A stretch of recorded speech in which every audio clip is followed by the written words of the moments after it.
మా వాడు చేసిన దూల పనికి అందరం దొరికిపోయే వాళ్ళం. అసలు ఏమైందంటే రోజులాగే కాలేజీకి అయితే వెళ్తున్నాం. తెలుసు కదా మనం ఎప్పుడూ క్లాస్కి లేటే. మేము వెళ్ళేప్పటికే మేడం ఏమో క్లాస్ చెప్తున్నారు. మేడం క్లాస్ ఇలాగ అయ్యిందో లేదో మా దూల పురుషు వచ్చి పదరా పైకి వెళ్దాం అన్నాడు. పైకి ఎందుకు రా అని అడిగితే ఏమో పైన అద్దం ఉంది కదరా ఫోటోలు తీసుకుందాం పదరా అంటున్నాడు. ఫొటోస్ ఏమో కానీ ఈడు చేసిన దూల పనికి అందరం దొరికిపోయే వాళ్ళం. అసలు ఏమైందంటే అద్దం మరకలుగా ఉందనేసి పేపర్ పెట్టుకుని తుడుస్తుండగా అద్దం అయితే ఊడిపోయింది. ఊడిపోయాక చూడండి ఆడు ఏమంటున్నాడు.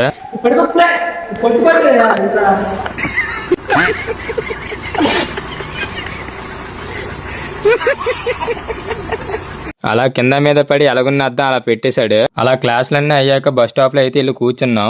నుట్టినే అనలేదు దూల పురుషుడని. మేము అందరం సైలెన్స్ గా కూర్చుంటే ఈడు చూడండి బండి ఏం చేస్తున్నాడు. ఏం చేస్తున్నావురా అని అడిగితేమో చూడండి రా బండి ఎలా స్టార్ట్ చేస్తాను అంటున్నాడు.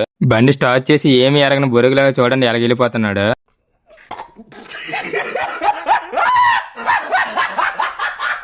సరే అయితే మరొక వీడియోతో కలుద్దాం. ఫాలో చేయడం మర్చిపోకండి.